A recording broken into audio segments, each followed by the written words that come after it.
We've just arrived at Anglesey Outdoor Centre where we're shortly going to be heading to Holyhead Mountain to do some rock climbing with some of the instructors. We'll let you know when we get there.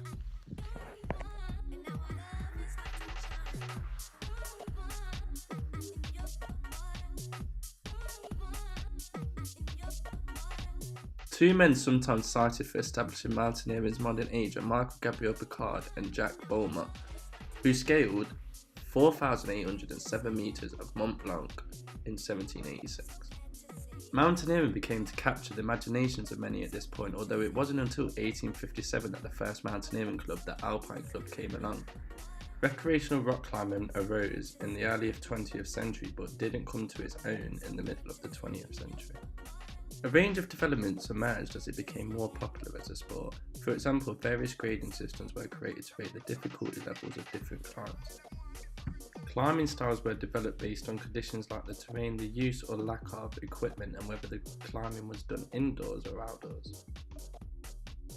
I'm back here at the Anglesey Outdoor Centre where I'm going to be interviewing Ashley Hardwell and some of his opinions on rock climbing in recent and coming years and some of its experiences. How do you think people perceive rock climbers? Oh, that's a really interesting question because we talked about changes earlier on, and I think there are lots of changes in climbing, and I've mentioned some of those. And one of the changes I would say is people's perceptions. If we turn the clock back 25 or 30 years, perceptions were that climbing was dangerous, climbing was done by people who were alternative to other people in society, that there was a real counter-cultural subculture around climbers. They dressed differently, they looked differently, they lived their lives differently. But now that's not the case at all. With indoor climbing, with competition climbing, with sport climbing where people can go out and climb for a couple of hours at a time at a local crag that's near the road, all those things mean that people's perceptions have changed completely. And I see climbing now as far more of a mainstream activity than it ever has been. IBIS World estimates that from 2012 to 2017, average annual growth for the indoor climbing wall industry was 3.9% in the USA. That's over 39% greater than the gym, health and fitness clubs industry's 2.8% over roughly the same period. While the absolute number of participants remains far lower, the outdoor-focused category far outpaced the gym-focused category in terms of growth rate. According to the Association of British Climbing Walls, there were 1 million visits to indoor walls in 2017. About 100,000 of us climb regularly, and the numbers are growing by 15 to 20% a year. Once rock climbing reaches the Olympics in Tokyo 2020, there will be another boost and increase in the participation data. In 2015, while still trying to push for rock climbing to reach the Olympics, the International Federation of Sport Climbing estimated there were 35 million climbers worldwide. Additionally, in the UK alone, the Association of British Climbing Walls demonstrate that around 1 million people currently climb independently indoors in the UK, including about 100,000 regulars. Although rock climbing is perceived as an outdoor sport, 59% of these were estimated to climb exclusively indoors. I'm here with Ashley Hardwell, a climbing practitioner, and I'm going to ask him a few questions and topics surrounding the activity. So how long have you been into rock climbing? Well, I gravitated to rock climbing from caving, so it's always been outdoors for me. And I started climbing when I was about 20, so I guess, my word, that's 37 years I've been climbing now. And what changes have you seen since you first started participating in the sport? Huge changes in the sport. And for that, I guess, I can think about some studies that I was doing in 2004. If I take you back to when I first started climbing, I would always climb outdoors, and it would always be by placing my equipment into the rock and then removing it once we've climbed up the rock face. That's very different to how a lot of people climb now. I climbed in Bristol, and there was always loads of people climbing on the rocks outdoors. But now, go down to the Avon Gorge in Bristol where I started all my climbing, and there'll be nobody climbing there at all. Why? Because everybody's climbing indoors. So the biggest shift, I think, for me is about where people climb and the convenience of climbing. people go into the outdoors, people take the outdoors indoors and they begin climbing indoors.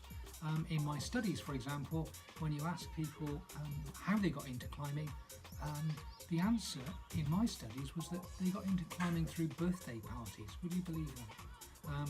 So it's not about this apprenticeship in the outdoors anymore. It's not about being in the outdoors, being ensconced in the outdoors and then gravitating to things like climbing. It's about starting indoors and then getting an interest through indoor climbing. Do you think that rock climbing has become commercialised? Well, I guess in that people can now make money indoors through rock climbing, yes, that is commercialised. I guess a massive leap in commercialisation right now is going to be what's going to be happening next year in the Olympics, because the climbing is now becoming an Olympic sport. So it'll be interesting to see how commercialisation works there. And of course, when you consider sponsorship and the fact that people can make money out of climbing now, that I don't know whether you've had a look on YouTube, but Red Bull videos, for example, all sorts of films that are now coming out about climbing. Just recently, for example, Free Solo. They are capturing the imagination of an audience, and that means that commercial gain can be made out of the activity itself. But I do think that when you start looking at the core of the activity and the core of the people that are actually climbing on a regular basis, they're not particularly interested in that commercialisation aspect. In fact, they would probably rally against that commercialisation because of what that might do to the sport itself. Now that rock climbing has become more widespread and mainstream due to the commercialisation of the sport, a lot of initiatives have arisen. And an important initiative that has arisen is one by the charity Urban Uprising. The aim for Urban Uprising is to empower at-risk youth in urban areas and diversify the sport. Director and co-founder Stu Green recognises both the push and pull factors that unprivileged youngsters might face.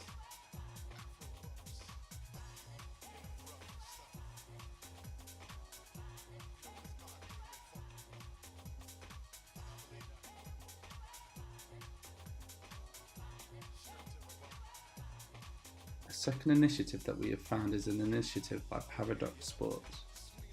Paradox Sports seeks to revolutionise lives through adaptive climbing opportunities that defy convention. They are a national non-profit organisation that has been in operation since 2007. They conducted their first adaptive climbing clinic for people with disabilities in conjunction with Walter Reed Hospital. Since then, Paradox events have been a place to connect, push limits and change beliefs about what's possible with a disability. Through their Adaptive Climbing Initiative course, they are basically making climbing accessible for all.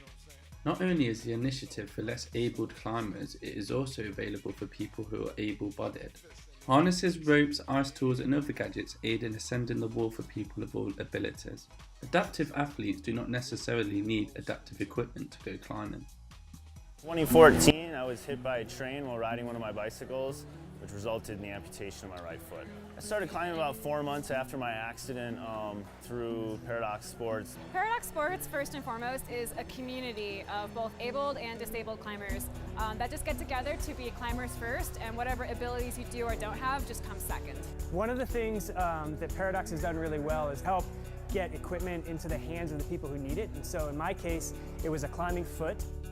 Paradox Sports and North Face have launched a project, and together we are going to travel to gyms across the country and we are going to make them accessible. We get them the gear and we get them the training that they need to facilitate a climbing experience for anyone with a disability who might be in a wheelchair or it might be a veteran without a limb. They can come to these facilities and they'll be able to climb. I'm really excited that the North Face is supporting our programs because a lot of people's first exposure to rock climbing is through the gym. And that we can get more of these programs out there so even more disabled climbers can try climbing for the first time will be life-changing for so many people. This is my baby. Hold it like a baby. What do you find appealing about rock climbing and what first got you into it? Well, again, I'm always interested in the outdoors, and I started caving when I was very young, and then I moved to climbing when I was about 20.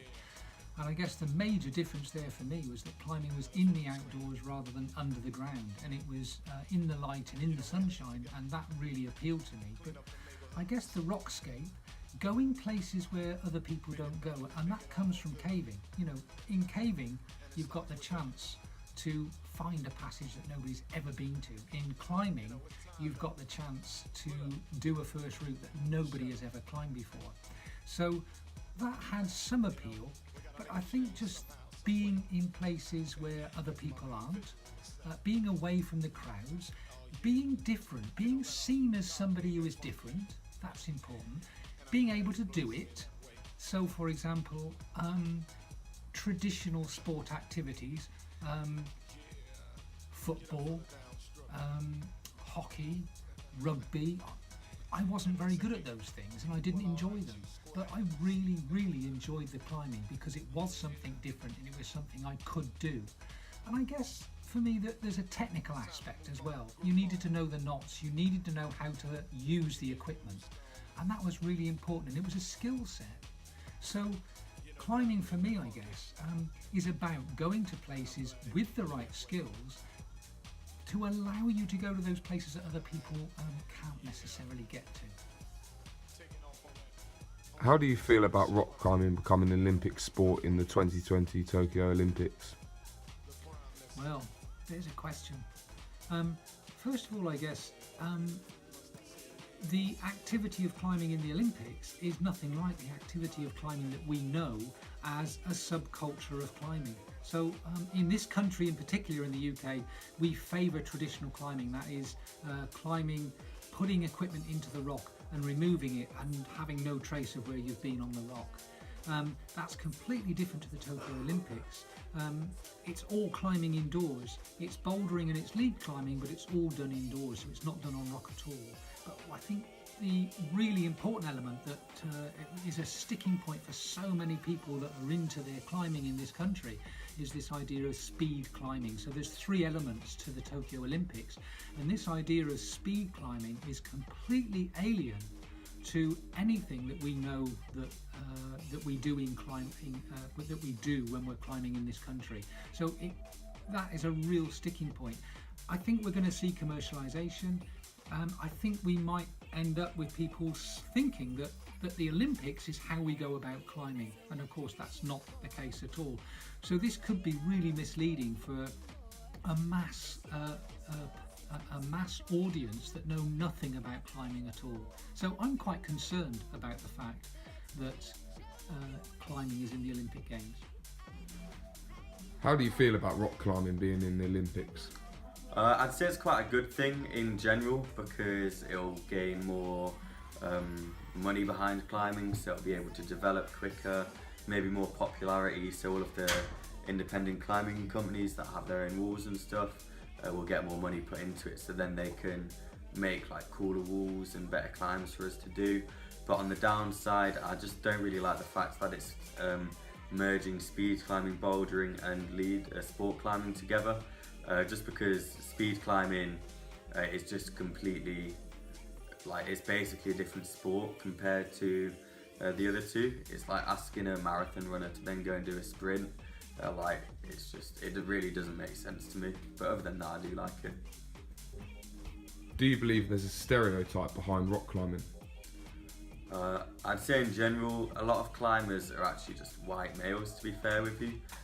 But quite a lot of climbing walls are trying to broaden the horizons on who can climb, setting up different initiatives like Women's Day for climbing and stuff like that, where they might give you a discount or a free coach or something like that, just to give you a little bit of an incentive to start climbing being a female rather than a male, and just stuff like that.